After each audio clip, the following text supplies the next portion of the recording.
찬양하시기에 합당하신 하나님, 오늘 우리의 예배를, 찬양을, 기도를 받아 주시옵소서. 예수님 이름으로 기도합니다. 아멘. 우리 다 같이 일어나서 하나님의 말씀 받도록 하겠습니다. 요한복음 1장 35절에서 39절까지 말씀입니다. 우리 다 같이 함께 봉독하겠습니다. 또 이튿날 요한이 자기 제자 중 두 사람과 함께 섰다가 예수께서 건의심을 보고 말하되, 보라, 하나님의 어린 양이로다. 두 제자가 그의 말을 듣고 예수를 따르거늘 예수께서 돌이켜 그 따르는 것을 보시고 물어 이르시되, 무엇을 구하느냐? 이르되, 랍비여, 어디 계시오니까 하니, 랍비는 번역하면 선생이라. 예수께서 이르시되, 와서 보라. 그러므로 그들이 가서 계신 데를 보고 그날 함께 거하니 때가 10시쯤 되었더라. 오늘 우리에게 주신 하나님의 말씀입니다. 말씀을 주신 하나님께 감사드립니다. 아멘. 자리에 앉으시겠습니다. 말씀 위해서 잠깐 기도하겠습니다.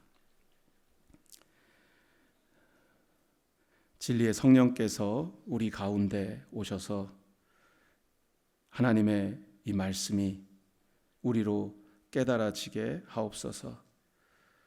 당신의 교회 안에 담긴 더 깊은 사랑을 우리로 보게 하여 주옵소서. 지혜의 성령께서 오셔서 우리로 사랑의 은사를 배우게 하옵소서. 깨달음의 성령께서 오셔서 우리를 지으신 하나님을 만나며 생명의 빛을 경험하게 하옵소서. 우리 삶을 인도하시는 성령께서 오셔서 이때 우리를 지키시고 우리 가운데 함께 하시는, 임재하시는 분명한 하나님의 인도하심을, 사랑을 경험하게 하옵소서. 오늘 우리에게 주신 말씀과 마음의 묵상이 온전히 여호와 하나님의 것 되게 하옵소서. 말씀으로 이 땅에 오신 예수님 이름으로 기도합니다. 아멘. 지난주에 거의 다 오픈하우스 예배를 드리신 분들이 여기 계시겠지만, 오픈하우스 예배를 드리지 못하신 분들은 영상이 저희가 올라가 있나요? 링크를 혹시라도 예배 끝나시고 나서 아직 교회 전체 카톡방에 조인을 하지 않으셨으면 먼저 한 가지 전제 조건이 있습니다. 교적 카드를 쓰셔야 됩니다. 저희 교회 카톡방에 들어오는 게 쉬운 게 아닙니다. 그래서 교적부를 쓰시고 그리고 교회 카톡방에 조인해 주시면 교회 소식들이 그때그때 업데이트가 될 텐데, 아직 저희가 교회 웹사이트나 유튜브 채널이 액티브하지 않지만 예배 설교 영상이 지금 가끔 올라가고 있습니다. 그래서 함께 보셨으면 좋겠고요. 지난주 오픈하우스 예배를 다시 한번 보시는 것도 여러분이나 제게도 또 은혜가 될 것 같습니다. 예배 드리면서 예배를 인도하는 제가 종종 이 제단 뒤로 숨는 시간이 있었습니다. 눈물 닦느라고요. 그래서 제가 어떤 선배 목사님 한 분이 저한테 메시지를 주셨는데, 그만 울어. 그렇게 누가 제가 예배 시간에 자꾸 울었다고 신고를 하신 모양이죠. 그래가지고 아무튼 그런 메시지를 받기도 했는데, 제가 곰곰이 질문해 봤어요. 왜 그렇게 눈물이 나올까? 눈물이 나왔을까? 슬퍼서 흘렸던 눈물은 아니고요. 감사하고 감격의 기쁨의 눈물이기도 했고, 하나님께서 여기까지 우리를 인도하신 것에 대한 분명한 고백이 제 안에도 있었습니다.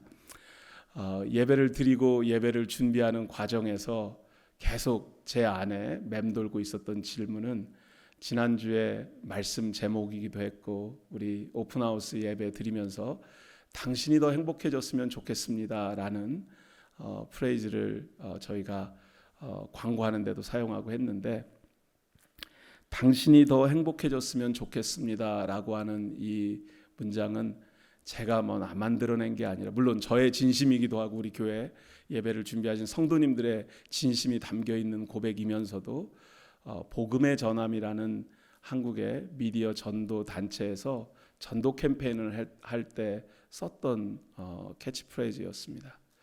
근데 제가 그 구절을 생각할 때마다 두 가지 고민 또 묵상을 하게 되는 내용이 있습니다. 첫 번째는 당신이 더 행복해졌으면 좋겠습니다라고 고백하는데 그런 이야기를 할 준비가 되어 있는가 나는. 그러니까 나는 과연 그 행복을 느끼고 누리고 있는가.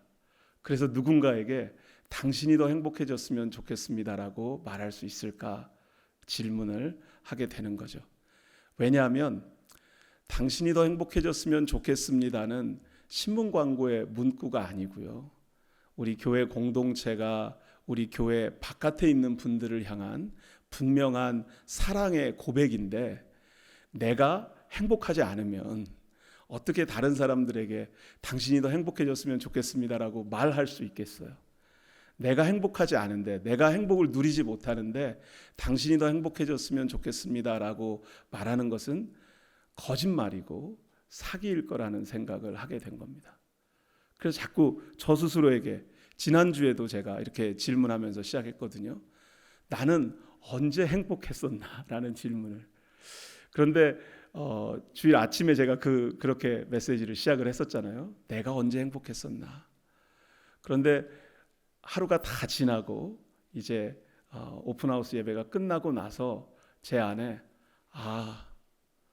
사랑하는 사람들과 함께 예배하는 것이 정말 행복하구나. 아멘이십니까? 네. 사랑하는 사람들과 함께 예배하는 것이 정말 감사하구나.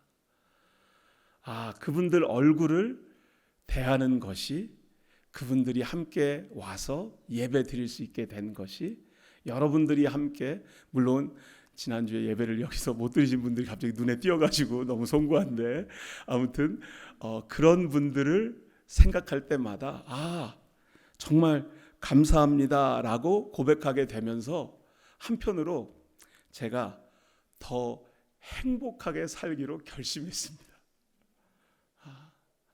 내가 행복하게 살아야지. 내가 정말 어떻게 사는 것이 행복한 것인지를 깨달아 알지 않으면 안 되겠다라는 생각을 하게 됐어요. 그래서 그 요한복음 시리즈를 제가 계속 하고 있는데 도대체 언제 끝날지 모르겠지만 아직 1장이 이제 막바지에 와가긴 하는데 14번째 설교네요 오늘이. 근데 설교 부제에 더 행복하게 살기라고 제가 붙여봤어요. 그래서 요 몇 주 동안 어떻게 하면 더 행복하게 살 수 있을지 지난주에도 저희 바로 앞에 있는 말씀을 통해서 더 행복하게 사는 법에 대해서 좀 찾아봤는데 오늘도 더 행복하게 살기라고 하는 질문을 던지면서 오늘 예수님께서 What do you want? 무엇을 구하는가라는 말씀을 하시거든요. 이 말씀 본문이 저와 여러분에게 행복의 길을 열어주는 하나님의 은혜의 통로가 되기를 간절히 소원합니다. 35절, 36절, 37절 말씀 우리 다 같이 한번 다시 읽겠습니다. 네, 우리 함께 읽겠습니다. 시작. 또 이튿날 요한이 자기 제자 중 두 사람과 함께 섰다가 예수께서 건의심을 보고 말하되 보라 하나님의 어린 양이로다. 두 제자가 그의 말을 듣고 예수를 따르거늘. 아멘. 세례 요한이 제자들과 함께 있었습니다. 그러니까 세례 요한이 광야에서 세례를 주고 그럴 때 크라우드 컨트롤하는 사람들이 같이 있었던 것 같아요. 특별히 이스라엘이라고 하는 나라가 다시 회복되어지고 신앙이 회복되어지기를 원하는 많은 젊은이들이 세례 요한 주변으로 광야로 몰려왔습니다. 그 중에 어떤 젊은이들은 자기의 일상을 다 내려놓고 세례 요한을 따르는 것을 자기의 사명으로 알고 자기의 소명으로 깨닫고 그것에 응답했던 사람들이 있었습니다. 그래서 세례 요한의 제자들이 나옵니다.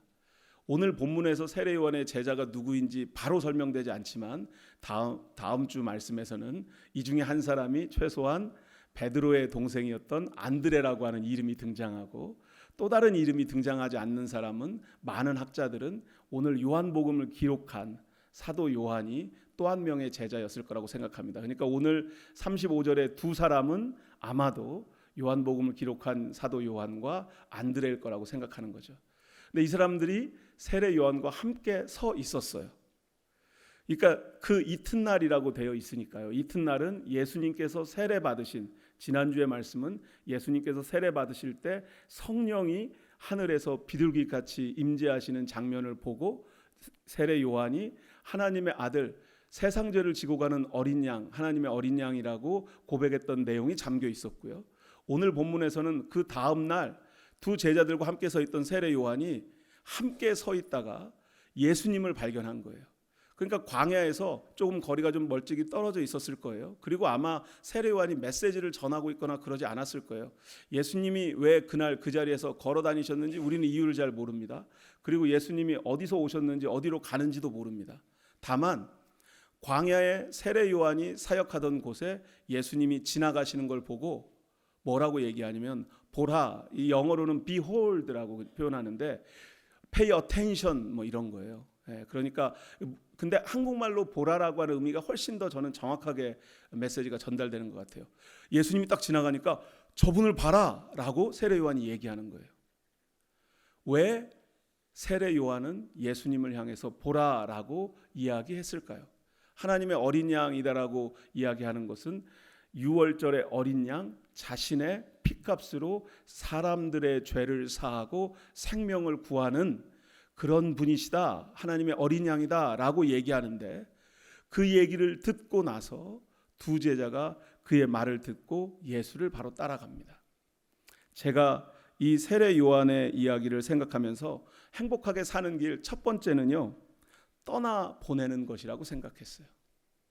우리가 행복하게 살기를 원한다면 함께 서 있다가 사랑하는 사람을 떠나 보내야만 합니다. 자녀를 양육할 때 우리 아이들을 다 엄마 아빠가 사랑하죠. 하지만 엄마 아빠를 계속 품에 안고 키울 수는 없잖아요. 시간이 되면 아이들은 자기의 인생을 책임지고 결단하는 자리로 나아가야 합니다. 부모가 그 자리를 계속 붙잡고 있으면 부모도 행복하지 않고 아이들도 행복하지 않을 거예요. 세례 요한은 그 당시 이스라엘에서는 거의 유일무이한 영적 지도자, 존경받는 영적 지도자였어요. 자기를 따르는 제자들, 그러니까 이 제자들이라고 하는 단어가 등장하면 보통 같이 먹고 사는 사람들입니다. 무슨 얘기냐면 지금처럼 일주일에 한 번 교회에 모여서 예배드리는 공동체가 예수 그리스도의 제자 공동체라고 이야기하지 않았어요. 그 당시에 제자라고 불리우는 사람들의 관계는 자신의 삶을 다 내려놓고 내가 따라야 될 사람, 그 선생님, 랍비, 그 지도자의 그 발걸음을 따르겠다고 결단한 사람들, 그러니까 나를 믿고 자신의 인생을 건 사람들이란 말이에요.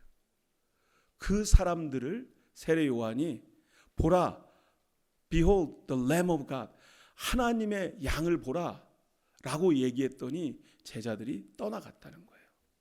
그래서 더 행복하게 사는 길을 제가 곰곰이 생각해 보면서 행복하게 사는 것은 분명히 떠나보내야 될 때가 있는 것 같아요. 그리고 가르쳐 주어야 합니다. 내가 사랑하는 사람들에게 무엇이 누가 가치 있는 것인지를 분명하게 내 입술로 고백할 수 있어야 합니다. 그렇기 때문에 그들을 내 품에 붙잡아 두는 것이 아니라 떠나보낼 수 있어야 정말 행복해질 수 있는 것 같아요. 저희 아버지가 제가 유학 생활을 처음 시작해서 30년 전에 왔을 때 3년쯤 지나고 나니까 이제 첫째가 태어났습니다. 그런데 100일 지나고 나서 저희 부모님이 한번 미국에 정말 큰 걸음 하셨죠. 30년 전이니까. 그리고 나서 그 뒤로 미국에 오신 게 한참 뒤인데 아무튼 첫 손주 얼굴을 보고 가셨어요. 그리고 한국에 가셔서 너무너무 손주가 보고 싶은데 그때는 볼 수가 없었잖아요. 그죠? 그때는 영상통화가 있기 전이었으니까요. 그래서 가끔 전화를 하셔서 손주가 앵앵거리는 소리를 듣고 싶으셨던 거예요. 네. 근데 어느 날 전화를 하셔서 저희 아버지가 그러십니다. 야, 우리 손주 뭐 하고 있니? 그래서 지금 막 재웠어요, 아버지. 그랬어요, 제가. 그랬더니 좀 깨워봐라 그러시더라고요. 그래서 제가 아버지한테 그랬죠. 아버지, 정말 힘들게 재웠어요 라고. 그랬더니 저희 아버지가 뭐라고 그러셨냐면, 너는 절대 내 마음을 이해하지 못할 거다. 저는 저희 아버지의 그런 말씀을 그 전에도 그 후에도 단 한 번도 들어본 적이 없습니다. 내 마음을 절대 이해하지 못할 거다. 뭐냐면 아들이 아니라 딸이 아니라 손주, 그것도 첫 손주 보고 싶은 할아버지의 마음을 너는 이해하지 못할 거라는 거예요. 그런데 할아버지와 할머니도 때로는 가르쳐주고 떠나보내야 할 때가 있다는 거예요. 페어런팅 클래스 다음으로 요즘은 그랜 페어런팅 클래스가 있다면서요. 좋은 할아버지 할머니 되는 법. 그런데 저희 교회에서도 그럴 기회가 좀 있었으면 좋겠어요. 그랜 페어런팅 클래스도 하지만 그랜 페어런팅 클래스도 좀 했으면 좋겠는데, 가르쳐주고 떠나보내는 것이 정말 행복한 것이라고 하는 그 깨달음이 제게 생겼습니다. 그런데 가르쳐주고 깨닫는 그 이야기를 제가 떠올리면서 사무엘 이야기가 처음 떠올라졌습니다. 사무엘상 3장 말씀인데 여러분 잘 아는 말씀이거든요. 우리 함께 읽겠습니다. 시작. 여호와께서 세 번째 사무엘을 부르시는지라 그가 일어나 엘리에게로 가서 이르되 당신이 나를 부르셨기로 내가 여기 있나이다 하니 엘리가 여호와께서 이 아이를 부르신 줄을 깨닫고 엘리가 사무엘에게 이르되 가서 누웠다가 그가 너를 부르시거든 내가 말하기를 여호와여 말씀하옵소서 주의 종이 듣겠나이다 하라 하니 이에 사무엘이 가서 자기 처소에 누우니라. 아멘. 사무엘이 3번 부르는, 자기 이름 부르는 소리를 듣는데 하나님이 부르는 줄 몰랐잖아요. 사무엘아 사무엘아 이렇게 부르는데 그때마다 엘리 제사장한테 와가지고 제사장님 저 부르셨어요 그러는 거예요. 첫 번째는 얘가 잘못 들었나, 두 번째는 이 자식이 왜, 세 번째는 화가 났을 법한데 그러지 않고 엘리 제사장이 깨달은 거예요. 내 귀에는 들리지 않는데, 내 귀에는 들리지 않는데. 그러니까 엘리 제사장은 사실은 좋은 제사장이 아니었어요. 하나님의 음성을 듣는 사람도 아니었고 하나님의 뜻대로 제사장의 직무를 감당하는 사람도 아니었습니다. 가끔 우리는 누군가에게 가르치거나 누군가에게 하나님의 말씀을 증거해야 될 때, 복음을 제시해야 될 때 내가 그럴 만한 자격이 없다고 생각할 때가 참 많습니다. 근데 여러분 절대 그렇지 않아요. 여러분에게 충분한 자격이 있기 때문에 누구를 가르치기도 하고 누군가에게 예수 그리스도의 복음을 증거해야 된다고, 제시해야 된다고 말씀드리는 것이 아니라 엘리 제사장도요, 주변 돌아가는 상황을 보니 이거는 내가 부른 게 아니니 누가 불렀어요? 성전에도 잡고 있는 사무엘을 부를 사람이 누구예요? 사람이 없어요. 그러니까 하나님이라고 깨닫게 된 거예요.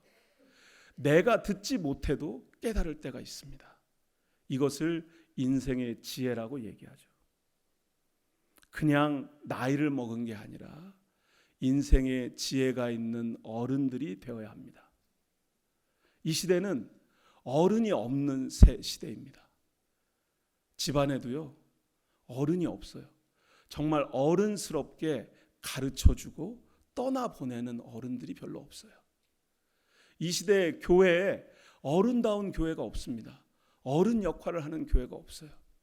교회가 교회 안에 있는 이슈에만 함몰되어져서 그것에만 집중하느라고 정말 교회가 교회로서의 예수 그리스도의 복음으로 사는 역할을 감당하지 못할 때가 너무나 많습니다. 그러면 종종 질문이 이렇게 되는 거예요. 우리 교회가 어떻게 그런 일을 감당해요? 내지는 내가 그런 일을 어떻게 할 수 있습니까? 라고 생각할 때가 너무나 많아요. 그것은 사실 목사인 저도 포함해서입니다. 그런데 제가 사무엘의 이 소명 콜링에 대한 이야기를 제가 다시 한번 지난번 확인하면서 이것은 내가 자격이 있어서가 아니라 제 인생의 여정 가운데서도 나이가 조금씩 들어가면서 저절로 보여지고 깨달아지는 게 있거든요. 100% 확신할 수는 없지만 하나님께서 일하고 계신다고 하는 이상한 마음의 확신이 들 때가 있는 거죠. 누군가가 제게 당신에게 그런 증거가 있습니까? 라고 딱 물어보면 글쎄요 라고 제가 대답할 수밖에 없지만, 그럼에도 불구하고 스멀스멀 제 안에서 나오는 이상하게 저 스스로도 확인할 수 없는 어떤 증거가 있을 때가 있어요. 뭐 보리빵 같은 거죠. 갑자기 생각났는데 갑자기 빵 만들어 보자 그러고 보리빵 만들라고 우리 엄마들 얼마나 고생이 많으셨어요. 지난 한 주간 아마 보리빵을 1000개를 넘게 만드셨을 거예요. 우리 교회 식구들이요. 교회 부엌에 오븐도 없어요. 집에서 다 만들어 갖고 오는 거예요. 이런 거 하자고 얘기하면 원래 안 되는 거예요. 그렇죠? 그런데 행복하고 건강한 보리빵, 생명의 빵을 만들어서 주고 싶다. 누군가에게. 다른 사람들이 더 행복했으면 좋겠다. 라고 하는 그 마음의 확신이 들어서는 거죠. 종종 제 아내가 저한테 묻습니다. 당신은 이것이 하나님의 뜻이라고 확신하느냐? 그러면 제가 이렇게 대답하죠. 그걸 어떻게 알아 내가? 그럼 제 아내는 목사가 그걸 알아야지. 목사가 그것에 대해서 확실하게 대답을 해야지 라고 되묻습니다. 그럼 제가 항상 제 아내에게 다시 대답합니다. 그것을 잘 모르지만 걸어가다 보면 하나님의 뜻을 알게 되겠지. 여러분, 우리 인생이 그렇지 않나요? 하나님의 뜻을 어떻게 우리가 다 처음부터 끝까지 다 알 수 있겠습니까? 다 모르죠. 그런데 한 발자국 한 발자국 걸어가다 보니까 하나님의 뜻이라고 하는 것이 점점 더 분명하고 확실하게 되는 거죠. 저는 제너레이션 교회가 세워지는 과정이 그랬었던 것 같아요. 처음 모여서 제너레이션 교회를 개척해야 되나 보다. 오랫동안 섬기던 교회를 떠나야 되나 보다. 이거를 어떻게 해야 될지 하나님께서 그런 마음을 주시는 것 같은데 과연 우리는 예배 드릴 처소는 있는지, 예배 드릴 수 있을지, 도대체 그렇게 예배를 드리게 되면 예배는 누가 인도할지, 말씀은 누가 전할지 아무런 계획도 없이 그 길을 나섰는데 한 발자국 한 발자국 걸어가다 보니 하나님의 뜻이 분명해지고 확실해지는 거죠. 그래서 때로는 떠나보내는 것이, 가르쳐 주는 것이 하나님께서 저와 여러분에게 행복하게 살 수 있는 비결인 것을 가르쳐 주셨음을 오늘 아침 확인하게 됩니다. 그리고 행복하게 사는 길은요, 37절 말씀 한 번 더 읽겠습니다. 그 다음 슬라이드 보여주시면 함께 읽을까요? 시작. 두 제자가 그의 말을 듣고 예수를 따르거늘. 세례 요한의 입장에서는 가르쳐주고 그 길을 제시해 주는 거였는데 더 행복하게 사는 길은 뭐냐면요, 두 제자는 말을 듣고 예수를 바로 따라갔다는 거예요. 사실 이 구절이 37절이 그냥 슬며시 스쳐 지나가기 때문에 별로 중요하지 않은 것처럼 보여지지만 굉장히 어려운 일이죠. 세례 요한이 그냥 예수님 지나가는 걸 보고 하나님의 어린 양이다 라고 얘기했어요. 세례 요한, 제가 혹시 세례 요한이 저분을 따라가라 그렇게 얘기했나 그러고 보니까 어디도 그런 증거, 다른 복음서에도 전혀 그런 얘기가 없어요. 세례 요한은 그냥 혼잣말 하듯이 했는지 아니면 제자들에게 일부러 들으라고 했는지, 제자들에게 들으라고 한 것 같아요. 그러니까 들었겠죠. 그런데 그 말을 듣고 따르는 사람이 있고 따르지 않는 사람이 있다는 거예요. 행복한 길이 있지만 행복한 길이 제시되었을 때 그 말을 듣고 따르는 사람이 있고 따르지 않는 사람이 있습니다. 근데 그건 어쩔 수가 없어요. 그런데 분명하고 확실한 것은 더 행복하게 살려면 하나님의 음성을 들었을 때 반드시 따라가야 합니다. 아멘이십니까? 네. 하나님의 음성을 듣고 따라가는 결단이 있는 교회 공동체가 되기를 주의 이름으로 축원합니다. 신명기서 말씀 우리가 함께 잠깐 보겠습니다. 13장 3절 4절 말씀입니다. 함께 읽습니다. 시작. 너는 그 선지자나 꿈꾸는 자의 말을 청종하지 말라. 이는 너희의 하나님 여호와께서 너희가 마음을 다하고 뜻을 다하여 너희의 하나님 여호와를 사랑하는 여부를 알려하사 너희를 시험하심이니라. 너희는 너희 하나님 여호와를 따르며 그를 경외하며 그의 명령을 지키며 그의 목소리를 청종하며 그를 섬기며 그를 의지하며. 아멘. 청종하지 말라, 그러니까 듣지 않아야 될 말이 있어요, 여러분. 네. 가짜 복음이 판치는 시대라는 표현을 지난주에도 제가 예배를 인도하면서 썼습니다. 듣지 않아야 할, 순종해서는 안 될 비진리의 말씀이 마치 진리인 것처럼, 하나님의 말씀인 것처럼 포장되어지는 시대를 살고 있습니다. 청종하지 않아야 될, 듣지 않아야 될 하나님의 말씀이 있습니다. 그런데 하나님의 말씀을 청종이라고 하는 이 단어는 샤마, 이렇게 샤마 이 단어가 들으라, listen이라고 보통 번역하는 단어거든요.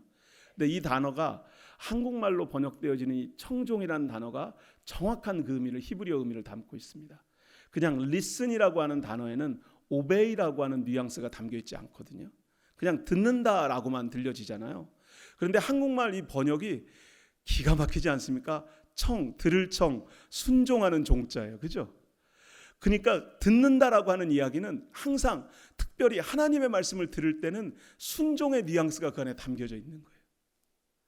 그러니까 듣지 말라라고 하는, 청종하지 말라라고 하는 이야기는 말은 막 들릴 수 있어요. 그런데 가짜 복음에는 절대 순종해서는 안 된다라고 하는 의미가 담겨져 있고, 4절에서 그의 목소리를 청종하며, 이 안에는 그의 음성, 그의 말씀, 그의 명령을 지키고 듣고 섬기며 의지한다라고 하는 의미가 담겨져 있는 거죠. 그래서 하나님의 말씀을 듣고 순종하는, 따르는 결단이 저와 여러분을 더 행복하게 만드는 길이라고 믿습니다. 그래서 사진, 지난주에 있었던 사진인데요. 주일날 사진은 없고 저한테 아직 그 프레이즈 나잇 했던 사진이거든요. 찬양의 밤 행사할 때 여기 있는 사람들이 듣고 순종한 사람들이에요. 네. 여러분도 듣고 순종한 사람들 사진이 찍힐 때 그 자리에 꼭 계시기를 주의 이름으로 축원합니다. 네. 언제 교회에서 합동 단체 사진 찍을 때 빠지지 마시고, 오늘 내가 메이크업이 잘 안 됐다 그런 얘기하지 마시고 꼭 사진 찍히시는데 그 자리에 서 계시기 바랍니다. 그래서 정말 그 말씀을 듣고 순종하는 사람들, 그리고 그 말씀을 따라가는 사람들의 공동체가 우리 교회가 되기를 간절히 소원합니다. 우리 38절 말씀 보겠습니다. 함께 읽을까요? 시작. 예수께서 돌이켜 그 따르는 것을 보시고 물어 이르시되 무엇을 구하느냐? 이르되 랍비여 어디 계시오니까 하니, 랍비는 번역하면 선생이라. 아멘. 사실 이 본문 말씀은 앞에 있었던 본문의 빌드업의 결론이자 사실은 오늘 제일 중요하게 우리가 꼭 기억해야 될 말씀입니다. 더 행복하려면 어떻게 해야 될까라고 하는 질문을 제가 던지면서요, 예수님께서 자기를 따라오는 사람들이 있다는 걸 발견하신 거예요. 그죠? 예수께서 돌이켜 이렇게 뒤돌아보니까 뒤에서 나를 쫄래쫄래 따라오는 사람이 있어요. 두 사람의 그 요한의 제자가. 그러니까 그 따르는 것을 보시고 그 사람들에게 물어보셨어요. 근데 여러분, 요한복음 1장 38절이 나오기 직전에 예수님이 한 말씀도 안 하셨어요. 예수님이 무슨 얘기를 하는지 그 내용이 안 나온다는 얘기예요. 제 얘기는 무슨 말씀을 제가 드리냐면, 예수님께서 공생의 사역을 시작하시면서 첫 번째 하신 말씀이 이 질문입니다. 예수님의 퍼블릭 미니스트리, 예수님이 드디어 예수 그리스도 메시아 사역을 시작하시면서 자기를 따르는 사람들에게 첫 번째 던졌던 질문, NIV는 What do you want? 무엇을 원하느냐? What are you looking for? What are you seeking? 이런 번역을, 여러 가지 번역들을 합니다. 뭐냐면, 질문은 뭐냐면 무엇을 구하는가라고 하는 질문인 거예요. 여러분, 오늘 예수님께서 여러분에게 What do you want? 이렇게 물어보신다면 여러분은 대답하실 그 what, 그 무엇이 있으십니까? 예수님한테 시리즈로 쫙 리스트를 적어드릴 수는 없잖아요. 그죠? 지금 예수님이 What do you looking for? What are you seeking? What are you looking for? 이렇게 질문하셨다면 여러분이 어떻게 대답하시겠습니까? 제가 지난밤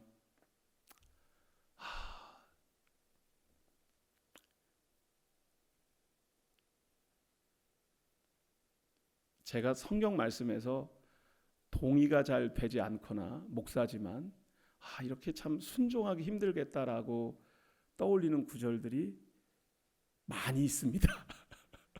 문제가 심각하죠. 목사가 동의가 동의가 안 된다고 말을 표현하면 안 되겠네요.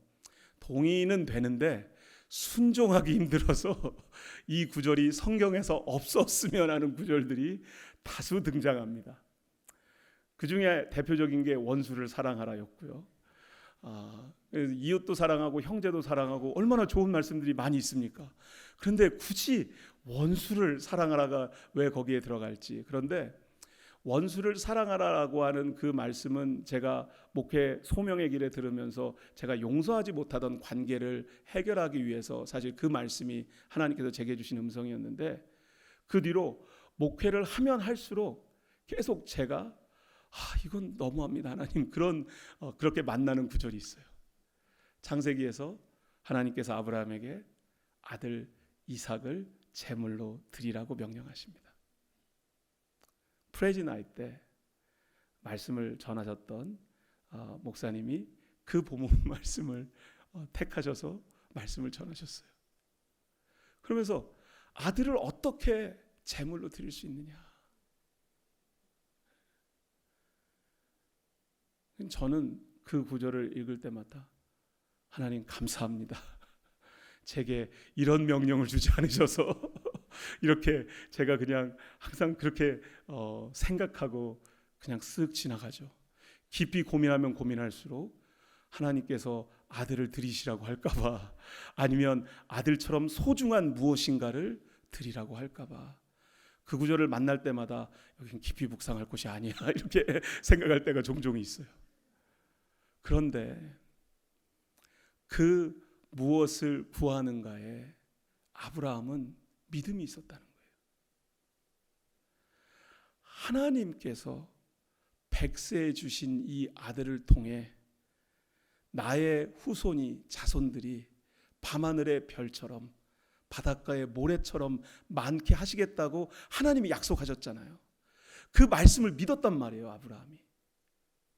그래서 순종을 결심한 거죠. 아브라함이 원했던 게 있었어요. 저는 그런 생각을 해봐요. 아브라함이 아들을 구한 것일까? 아니면 믿음을 구한 것일까?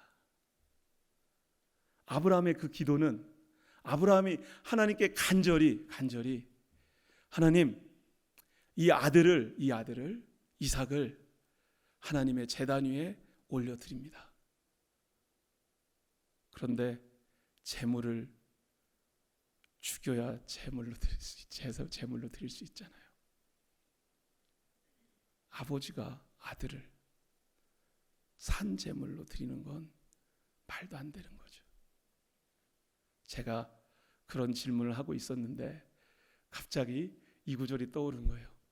여러분, 부활하신 예수님을 만난 여인들을 부활하신 예수님이 처음 만났을 때 예수님이 하신 질문이 있습니다. 그 질문이 누구였냐면, 당신들은 누구를 찾느냐라고 하는 질문이었어요.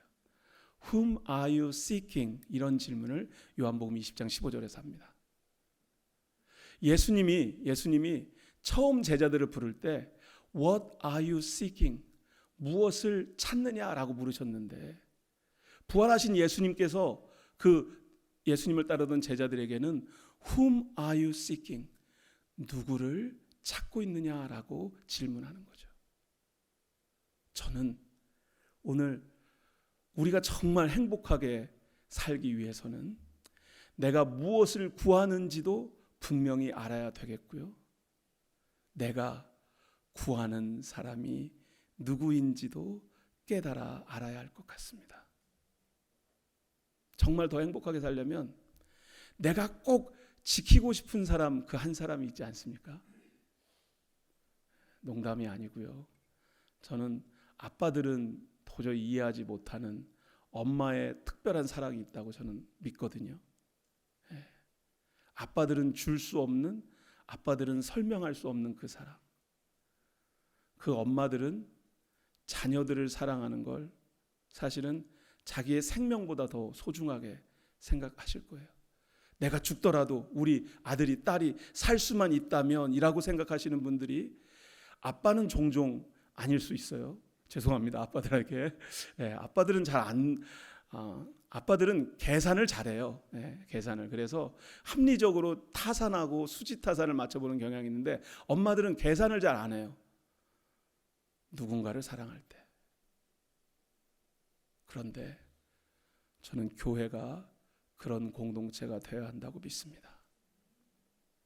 우리가 정말 행복한 교회 공동체이라면 예수님께서 What are you seeking? 무엇을 구하느냐? 그럴 때 또 예수님께서 Whom are you seeking? 누구를 구하느냐 찾느냐라고 물어보실 때 답할 수 있는 준비가 되어 있어야 할 것입니다. 그래서 저와 여러분은 그 무엇이 있어야죠. 예수님께서 오늘 물어보시는 거예요. What do you want? 무엇을 원하십니까? What are you seeking? 무엇을 찾고 계십니까? Whom are you seeking? 누구를 찾고 계십니까? 하나님께서 저와 여러분에게 맡기는 그 특별한 사람들을 기억해 주셨으면 합니다. 슬라이드는 그 다음 거는 For your information only입니다. 그런데 여러분 목회 데이터 연구소라는 한국에도 갤럽 비슷한 연구소가 생겨서 매달 설문조사를 하는데요. 지난해 나왔던 설문조사 중에 종교별 신앙생활의 이유, 그래서 빨간색이 개신교고요. 가운데 파란색이 불교, 맨 오른쪽이 카톨릭입니다. 그런데 종교 생활을 하는 이유 중에서 넘버 원 이유가 뭐였냐면요. 마음의 평안을 위해서예요. 개신교에서도 42%고요. 불교하고 천주교는 69%, 73%니까요. 무지하게 높습니다. 그러니까 종교 생활을 하는 이유가 다른 데 있는 것이 아니라 내가 내 마음의 평안을 위해서라는 거예요. 근데 보세요. 그 다음 질문이 뭐냐면 구원과 영생을 위해서예요. 불교하고 캐톨릭 보시면 3%, 7%예요. 그러니까 신앙생활하는 불교를 믿는 사람들은 구원에 대한 관심이 별로 없어요. 그게 정상입니다. 뭐 불교가 그걸 가르치지 않으니까. 근데 캐톨릭 교회에서 7%는 아주 심각한 거예요. 그러니까 신앙생활 하고 있는데 왜 신앙생활 하는지 모르는 거죠. 근데 문제는 개신교 지난 설문조사의 결과가 뭐였냐면 36%라. 뭐 그래도 다른 종교에 비하면 굉장히 높은 숫자 아니냐고? 아니죠. 2017년도에는 반대였다는 거예요. 그러니까 개신교 교인들 중에서도 내가 신앙생활한 이유는 구원과 영생을 위해서라고 답하는 사람들이 훨씬 더 많았었다는 거예요. 그런데 그 트렌드가 바뀌고 있다는 거예요. 무슨 얘기냐면 내가 왜 예수를 믿는지, 내가 왜 신앙생활을 하는지 그 목적을 잘 모르고 있다는 거예요. 우리가 교회 안에 저는 그렇게 생각합니다. 지금 제너레이션 교회에 100명이 만약에 사람들이 있다 그러면 설문조사하면 36%, 42% 이 정도 나오면 그냥 에버리지 정도예요. 한국 교회 평균이니까요. 이민교회에서 40% 정도, 40몇 퍼센트 정도가 나는 신앙생활 하는데 내가 구원받는 것이 하나님의 분명한 부르심이 있어서 나는 신앙생활합니다. 교회 다닙니다. 라고 답하는 거예요. 그런데 많은 사람들이 가족을 위해서 또 건강, 재물, 내가 원하는 것을 얻기 위해서 다른 사람들하고 친교하기 위해서 마음의 평안을 위해서라고 답하는 사람들이 훨씬 더 많은 시대에 저희가 살고 있다는 겁니다. 그래서 오늘 본문 아까 저희가 읽었던 그 38절 말씀에 제자들이 그 앞에 슬라이드로 다시 가셔야 되겠네요. 죄송합니다. 본문 말씀에 38절 말씀 다시 한 번만 읽겠습니다. 시작. 예수께서 돌이켜 그 따르는 것을 보시고 물어 이르시되 무엇을 구하느냐 이르되 랍비여 어디 계시오니까 하니. 네, 제가 가로를 안 읽었네요. 네. 무엇을 구하느냐 예수님께서 물어봤을 때 제자들이 뭐라고 물어봐요? 예수님한테 어디에 계시오니까 라고 되묻습니다. 이상한 제자들이에요. 예수님은 분명히 질문을 했단 말이에요. What do you want? What are you looking for? What are you seeking? 이렇게 질문했는데 그 질문에 대해서는 대답을 안 해요. 아마 저 같은 사람들이었을 거예요. 대답할 준비가 안 된 거죠, 아직. 그런데 하지만 그럼에도 불구하고 예수님한테 물어보고 싶은 게 있었어요. 뭐라고 그래요? 어디 계십니까? Where are you staying? 예수님이 광야에 세례 요한의 사역지에 가까운 데 있었으니까 거기는 나사렛하고 거리도 좀 떨어져 있고 자기 동네도 아니고, 그러니까 예수님께서 아마 어디 계셨는지 불투명하고 불확실합니다. 예수님이 머물던 곳, 그곳은 어딘지 우리가 잘 모릅니다. 그런데 제자들은 장소가 중요하다는 걸 알고 있었어요. 그 장소가 중요한 이유는 뭐예요? 예수님이 머무는 곳이 어딘지가 궁금했다는 거예요. 그 얘기는 주님 계신 곳에 가서 저희도 주님과 함께 시간을 보내고 싶습니다 라고 하는 그 의미가 담겨져 있는 거죠. 사실 What are you looking for? What do you want? What are you seeking? 이라고 하는 그 질문에 대해서 제자들은 Where? 당신이 머무는 곳이 알고 싶습니다 라고 대답한 거예요. 여러분, 로케이션은 정말 중요합니다. 비즈니스를 오픈하는 데도 중요하지만 주일 아침 여러분이 어디에 계신지는 정말 중요합니다. 그 로케이션이 분명하고 확실하지 않으면 그 행복을 찾을 수가 없습니다.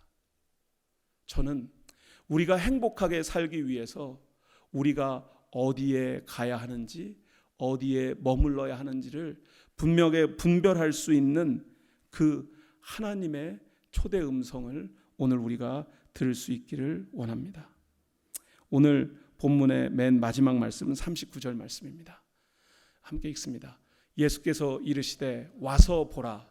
그러므로 그들이 가서 계신 데를 보고 그날 함께 거하니 때가 10시쯤 되었더라. 아멘. 와 보라, 옛날 개역성경은 그렇게 번역해가지고 이게 한 단어인가 그러고 봤더니 와, 컴하고 다른 영어 번역들은 컴마를 찍든지 피리어드를 찍고 나서 you will see 이렇게 예수님이 말씀하신 걸로 되어 있더라고요. 그러니까 뭐냐면 제자들이 물어봤잖아요. Where? 어디로 가야 됩니까? 어디 머무십니까? 라고 질문하니까 예수님께서 뭐라고 그러면 Come, you will see. 와서 보라 라고 말씀하십니다. 제자들이 본 것, 제자들이 간 곳 우리는 잘 모릅니다. 그런데 분명한 것은 come이라고 말씀하신 예수님의 초대에 응답했다는 것입니다. 저는 우리 교회가 이런 교회라고 생각합니다. 네, 이런 얘기를 하면 슬라이드가 넘어가면 됩니다. Under construction. 여러분, 교회가 완벽하고 훌륭하기 때문에 누군가를 초대하거나 와서 보라고 초청할 수 있는 것이 아닙니다. 우리는 매일매일 하나님께서 우리를 고쳐가고 있는 그 믿음의 여정에 있는 것을 고백할 수 있어야 합니다. We are under construction. 우리는 지금 공사 중이라는 거예요. 우리는 공사 중이에요. 그러니까 공사 중이라고 하는 자기 정체성이 분명하면 하나님이 나를 사랑하시는 게 확실해요. 그런데 하나님의 사랑받는 사람처럼 아직 내가 못 살고 있어요. 그것도 확실해요. 괜찮아요. 그런데 하나님께서 나를 하나님의 사랑받는 존재로 고쳐가고 계신다는 거예요. Under construction. 이 고백이 교회 공동체 안에 분명하게 있어야 합니다. 교회 공동체 안에 하나님께서 아직 일하고 계신 분들이 있어요. 그 사람들 향해서 자꾸 뭐라고 그러면은요, 그분들은 정말 힘들어요. 왜냐하면 지금 나도 잘 안 되는 걸 알아서 내가 그래도 그럼에도 불구하고 하나님의 부르심에 순종해 와가지고 좀 하나님의 뜻에 따라서 내 삶이 고쳐가는 과정 속에 있는데 너는 왜 그러냐, 너는 왜 저러냐, 막 이렇게 자꾸 그런 얘기 들으면 얼마나 힘들겠어요. 근데 분명한 건 뭐냐면 하나님께서 일하고 계신다는 거예요. 하나님께서 일하고 계신다는 거예요. 저는 제너레이션 교회가 완벽하지도 않지만 아주 빠른 시간 내에 아주 훌륭하고 완벽한 교회가 될 거라고 기대하지 않습니다. 그러나 하나님께서 이곳에 어디서 일하고 계신지가 분명해야 된다고 생각합니다. 그래서 사람들에게 와서 보라, 하나님께서 일하고 계신 것을 보라 라고 초대할 수 있는 저와 여러분 되기를 주의 이름으로 축원합니다. 그런 사람들이 진짜 행복한 사람들이에요. 제가 지난 주일 많은 분들의 얼굴을 봤는데 끝나고 나서 제가 월요일날 화요일날 교회 어떤 누구에게도 카톡 메시지를 안 보냈어요.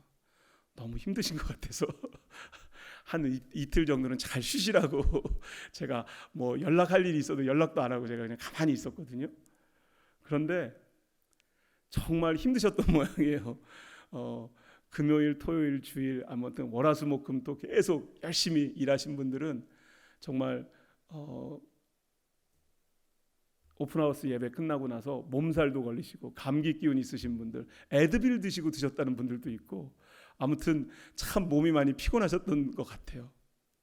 그런데 여러분, 제가 여러분들의 그 피곤한 모습을 봤던 것이 아니라 오픈하우스 예배를 드리면서 제가 그렇게 눈물을 흘렸던 것은 Come and you will see 라고 고백할 수 있었기 때문이었어요. 여기 와서 보라. 여기 정말 믿음을 지키려고, 말씀을 지키려고, 하나님의 말씀에 순종하려고 힘들고 어렵지만 이 길을 나선 사람들이 있습니다.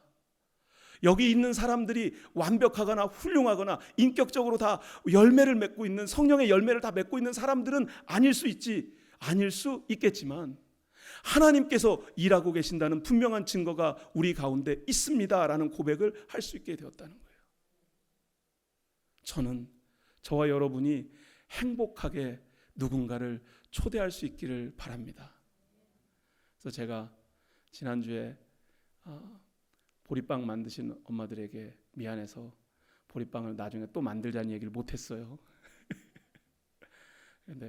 근데 고민하다 아무래도 만들긴 만들어야 될 것 같아요. 왜냐하면 지난주에 보리빵을 못 받으신 분들이 있는 거예요. 그래가지고 이런 분들한테는 병원에 계신 분도 계시고, 마음에 상처를 입고 신앙생활을 하지 못하고 계신 분도 계시고, 키모를 기다리고 계신 분도 계시고, 주일날 와서 예배드리고 싶었지만 예배드리지 못했던 분들이 계셨잖아요.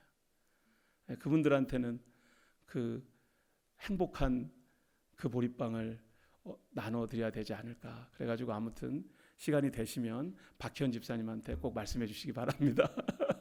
그래서 보리빵을 만드는, 많이 필요한 게 아니고요, 정말 그런 분들에게 와서 보라, 당신이 정말 더 행복해졌으면 좋겠습니다라고 하는 예수 그리스도의 생명의 메시지, 사랑의 메시지, 은혜의 메시지를 나누고 싶은 것뿐이에요. 그리고 우리 교회가 그런 교회라고 다른 사람들에게 분명하게 보여주었으면 합니다. 고린도후서 마지막 6장 2절 말씀입니다. 우리 함께 읽죠. 이르시되 내가 은혜 베풀 때 너에게 듣고 구원의 날에 너를 도왔다 하셨으니 보라 지금은 은혜 받을 만한 때요, 보라 지금은 구원의 날이로다. 아멘. 지금은 은혜 받을 만한 때요, 구원의 날입니다. 그래서 우리 주위에 있는 누군가에게 예수 그리스도의 그 생명이, 복음이 전달될 수 있는 그런 교회가 되었으면, 그런 우리가 된다면 정말 더 행복하지 않을까.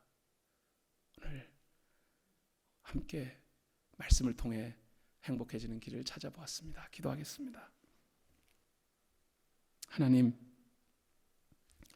무엇을 구하는지, 누구를 구하는지 알기를 원합니다.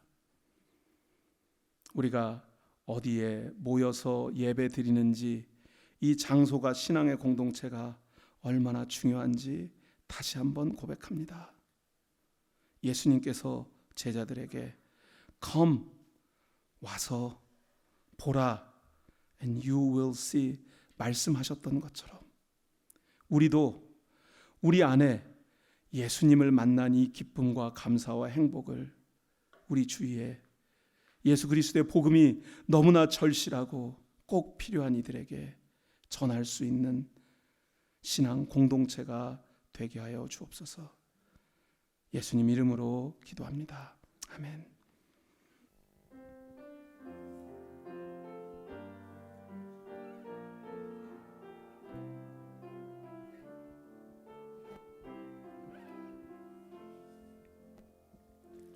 진정한 예배가 숨쉬는 교회, 주님이 주인 되시는 교회, 믿음의 기도가 쌓이는 교회, 최고의 찬양을 드리는 교회, 말씀이 살아 움직이는 교회, 성도의 사랑이 넘치는 교회, 섬김과 헌신이 기쁨이 되어 열매 맺는 아름다운 교회, 주님의 마음 닮아서 이웃을 사랑하는 교회, 주님의 영광을 위해서 빛 대신 주님 전하는 교회, 사랑의 불꽃이 활짝 피어나 날마다 사랑에 빠지는 교회, 주께서 사랑하는 우리 교회가 이런 교회 되게 하소서. 다시 한번 찬양하실까요? 진정한 예배가. 십자가에서 죽으심으로 우리에게 새 생명을 허락하신 우리 주 예수 그리스도의 은혜와 하나밖에 없는 아들을 우리에게 주신 아버지 하나님의 그 엄청나게 우리가 도저히 범접할 수 없는 그 사랑하심 앞에 우리를 세상에 내어 보내시며 내가 행복해서 다른 사람도 더 행복해지기를 원한다고 우리 마음속에 하나님의 말씀을 듣고 나아가는 주의 사랑하는 성도들 위해 성부, 성자, 성령께서 함께 하시고 지키시고 인도하시고 역사하시기를 간절히 축복하며 기도하옵나이다. 아멘.